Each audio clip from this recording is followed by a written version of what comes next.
जय श्री श्याम दोस्तों, हारे का सहारा खाटू श्याम बाबा हमारा। ये बात श्याम भक्त की गाड़ियों पर लिखी होती है। आजकल तो जो श्याम बाबा के भक्त हैं वो भी अपने घर के मुख्य द्वार पर ये लाइनें जरूर से लिखवाते हैं, जिससे बाबा श्याम की कृपा उनके ऊपर सदा सर्वदा बनी रहती है। जिन्हें लाडले सरकार भी कहा जाता है, क्योंकि भगवान कृष्ण ने खाटू वाले बाबा को अपने खाटू श्याम से पूजे जाने का वरदान दिया था। खाटू के दर्शन करने जो कोई भी जाता है उसके सभी दुख दर्द दूर हो जाते हैं। कहते हैं कि खाटू श्याम सभी की सुनते हैं और इस वजह से लोगों के बीच खाटू श्याम को लेकर गहरी आस्था और विश्वास भी है, जिसकी वजह से रोजाना कई हजारों की संख्या में लोग देश विदेश से खाटू श्याम के दर्शन करने के लिए आते हैं। तो आज की इस वीडियो में मैं आपसे बात करने वाली हूँ बाबा की अरदास अर्थात हाजिरी कैसे लगाई जाए।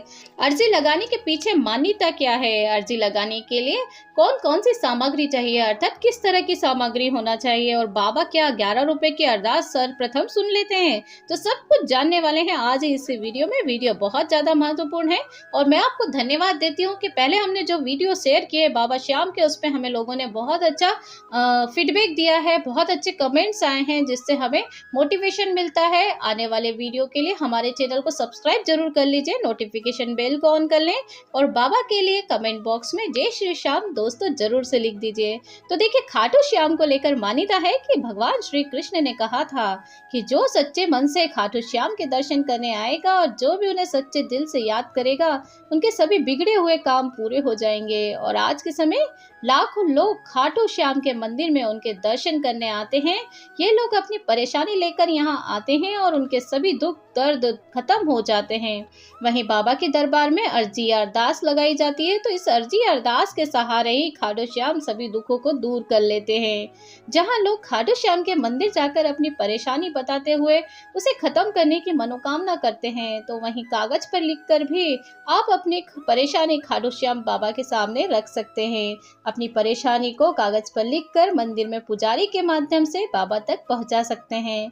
कहा जाता है कि खाटू श्याम जरूर आपकी परेशानी सुनेंगे और आपके सभी दुखों को दूर कर लेंगे। तो देखिए, मैं आपको आज के इस वीडियो में 101% सही तरीका और सटीक तरीका बताने वाली हूँ, इसलिए वीडियो बहुत ज्यादा महत्वपूर्ण होने वाला है। आप हमारे साथ पूरे वीडियो में अंत तक बने रहिए, क्योंकि आप सभी लोग जानते हैं कि अधूरा ज्ञान लटकती तलवार के समान होता है। देखिए, अगर आप भी चाहते हैं कि बाबा आपकी मौज कर दें तो ध्यान से सुनिएगा। तो सबसे पहले आप अपने घर के मंदिर के सामने बैठ जाइए। आपके मंदिर में जो भी भगवान हैं उनके सामने आप बैठे, देवी देवता हैं उन्हें सर्वप्रथम आप नमस्कार कर लीजिए। जब भी आप बैठेंगे मंदिर के सामने तो आपको आसन पर ही विराजमान होना है, अर्थात आपको जमीन पर नहीं बैठना है। एक आसन आप अपना बना लीजिए, क्योंकि अगर आप उसे रोज पूजा में आसन लगाकर बैठेंगे, पूजा करेंगे, तो वो आपका आसन जो है वो भी जागृत हो जाता है। तो आपको जरूर से पूजा आराधना करते समय आसन पर ही विराजित होना चाहिए, उसके बाद ही पूजा करना चाहिए। उसके बाद आप अपने घर पर जो भी भगवान है उन्हें नमस्कार करें। जब भी आप पूजा करेंगे तो आपको ध्यान रखना है कि सर्वप्रथम आपको एक दीपक प्रज्वलित करना है घी का।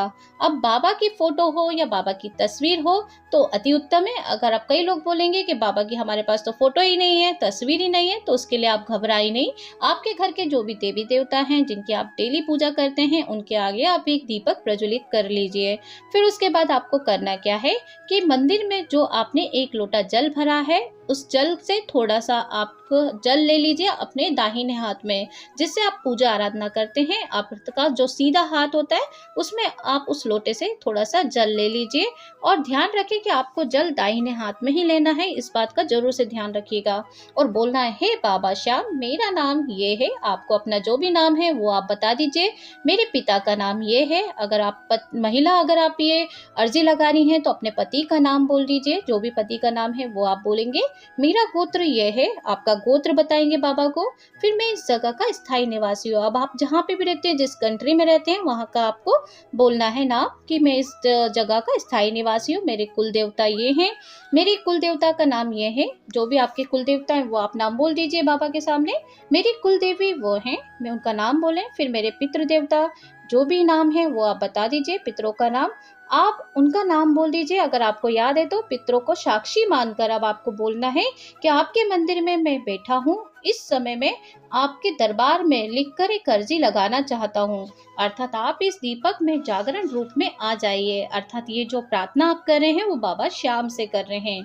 तो बाबा उस समय पे आपके जो दीपक में है वो जागरण रूप में आ जाएंगे। मेरी भी लाज रखिएगा, मेरे कुल देवता देवी की भी लाज रखिएगा, मेरे पितरों की लाज रखिएगा। अरदास आपको लगा रही हूँ, शीघ्र अतिशीघ्र इसे पूरी कर दीजिए।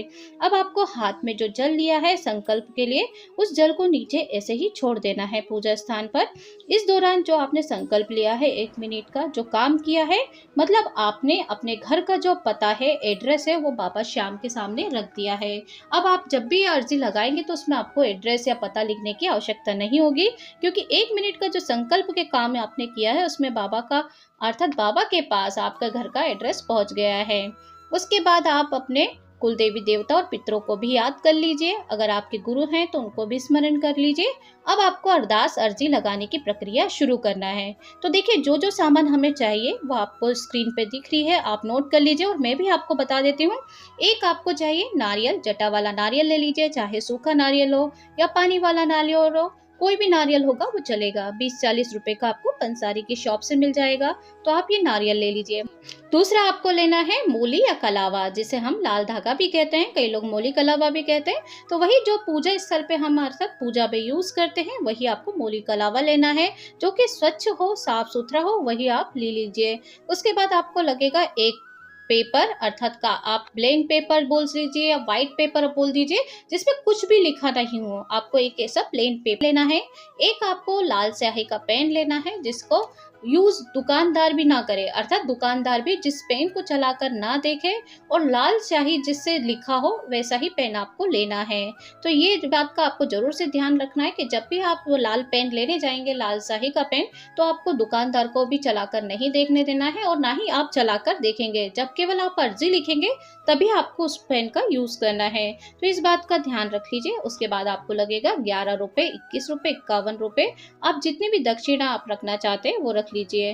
नारियल के साथ आपको 11 रुपए दक्षिणा जरूर से रखना होगा अपनी श्रद्धा के अनुसार। लेकिन बोलते हैं कि बाबा 11 रुपए की अरदास बहुत जल्दी से सुन लेते हैं, ये मान्यता भी है और कई लोगों को इसमें सफलता भी प्राप्त हुई है। तो आप अपनी श्रद्धा भक्ति के अनुसार उस पर दक्षिणा जरूर रखेंगे अर्जी पर।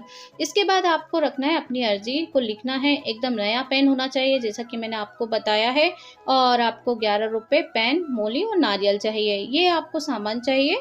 उसके बाद आप अर्जी लिखना प्रारंभ करेंगे तो उसके पहले आपको ध्यान रखना होगा कि आप पेज जो अपने लिए हैं उसमें कम से कम शब्दों में आपको अपनी अरदास लिखना होगी, अपनी बात लिखना होगी। मतलब कि कहने का सीधे ये मतलब है कि आपको भसड़ नहीं मचाना है। कई लोग स्टोरी लिखने बैठ जाते हैं। तो कहने का मतलब यह है कि आप अपनी जो भी इच्छा है, मनोकामना है, अरदास है, वो कम से कम शब्दों में 3 से 4 लाइनों में लिख दीजिए।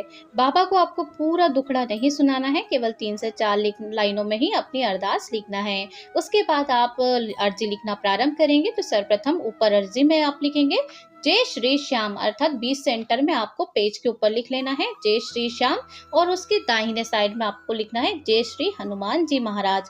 मतलब आपको दोनों भगवानों को याद कर लेना है और अपने पेपर पे ये दोनों नाम लिख लेना है। अब आपको लिखना है कि आपकी इच्छा है, मनोकामना है, वो आपको लिखना प्रारंभ करना है। अगर आपकी नौकरी चाहिए, आपकी नौकरी नहीं है, तो इसके लिए आप अर्जी लगा रहे हैं। आप कई लोगों को विवाह संबंधी प्रॉब्लम हो सकती है, कई लोगों को धन चाहिए, किसी को मकान चाहिए, किसी को गाड़ी चाहिए। हर किसी की अलग अलग इच्छा होती है, मनोकामना है, जिसके लिए अरदास लगाते हैं। तो वह जो भी आपकी इच्छा है वो आप लगाइए। लेकिन मैं आपको एक उदाहरण के तौर पे बता रही हूँ कि जैसे किसी की नौकरी नहीं है, उसे नौकरी चाहिए, तो हम अरदास कैसे लिखेंगे। तो देखिए, पहले आपको लिखना होगा, तो आप सर्वप्रथम बीच में आपने जो भगवान जी का नाम है जय श्री श्याम वो लिख दिया है, हनुमान जी को भी याद कर लिया है। अब अर्जी लिखेंगे। अगर आपको नौकरी चाहिए तो इसके लिए आप अर्जी लगा रहे हैं तो ये नहीं लिखना है कि बाबा मुझे नौकरी नहीं मिल रही है। आपको ये नहीं लिखना है नौकरी नहीं मिल रही है, क्योंकि अरदास में नहीं शब्द का प्रयोग नहीं करना है। आपको ये चीज का बहुत ज्यादा ध्यान रखना है। आप किसी भी बात के लिए अरदास लिख रहे, बाबा को याद कर रहे हैं, तो अरदास लिखते समय आपकी अरदास में नहीं शब्द का प्रयोग भूल कर भी नहीं करिए। आपको ऐसे लिखना है। अब मैं बता रही हूँ आगे। बाबा श्याम, मेरी नौकरी की आवश्यकता है, मुझे नौकरी की आवश्यकता है, मुझे शीघ्र अतिशीघ्र नौकरी चाहिए, दिलवा दीजिए, नौकरी लगवा दीजिए। ऐसा आप लिख दीजिए। मेरे कुल देवी देवता, मेरे पितरों की लाज रखिए, इसके बाद आप नाम, एड्रेस कुछ भी नहीं लिखेंगे, क्योंकि संकल्प लेते समय ही आपके जो एड्रेस है वो बाबा के पास पहुंच गए हैं। तो अब आपको केवल अपनी अरदास लिखना है। इसके बाद आपको लिखना है लाज रखना मेरे श्याम। जब आप पूरी अरदास लिख लेंगे, आपकी जो मनोकामना है वो लिख लेंगे, उसके बाद नीचे आपको एक लाइन जरूर से लिखना है, जो कि है लाज रखना मेरे श्याम। ये जरूर से लिखना है आपको। अपनी इच्छा मनोकामना लिखने के बाद एक समय में एक अर्जी ही लगाई जाती है, ये बात का जरूर से ध्यान रखिए। इसके बाद पेपर को आप फोल्ड कर दीजिए। अब नारियल के साथ अर्जी को, उस लाल पेन को, उसके ऊपर अर्जी लिखी हुई है और 11 रुपए लेकर उसे मोली या कलावे से, अर्थात जो भी आपने लाल धागा लिया है मोली कलावा का, उसे 4 से 5 बार लपेट कर रख दीजिए। कहने का मतलब यह है कि आपने जो अर्जी लगाई है वो सूखा नारियल या जटा वाला नारियल आपने लिया है, वो नारियल, और आपने जिस पेन से अर्जी लगाई है लाल पेन, वो पेन, इन तीनों चीजों को रखकर और 11 रुपए को रखकर आपको मोली से बांध देना है 3 से 4 बार, अर्थात उस पर मोली लपेट देना है। मतलब मोली से आप उसे इससे लपेटें ताकि वो गिरे ना। अब कई लोग इस अर्जी को कपड़े में बांध कर रख देंगे या कपड़े में लपेट देते हैं, जो कि सबसे ज़्यादा गलत होता है, क्योंकि बाबा की अर्जी को जिस भी मंदिर में आप देकर आएंगे या देंगे तो कपड़ा खोलकर कोई भी नहीं देखेगा कि इसके अंदर क्या है।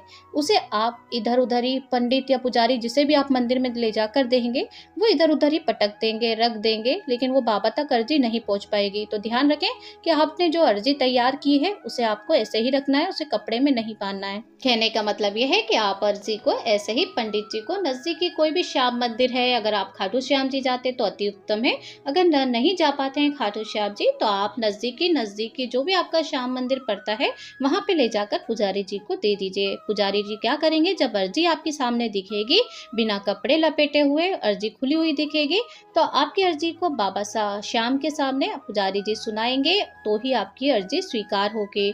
आपकी मनोकामना पूरी होने में देर नहीं लगेगी। तो आप ध्यान रखिएगा, कपड़े में भूल कर भी नहीं लपेटिएगा।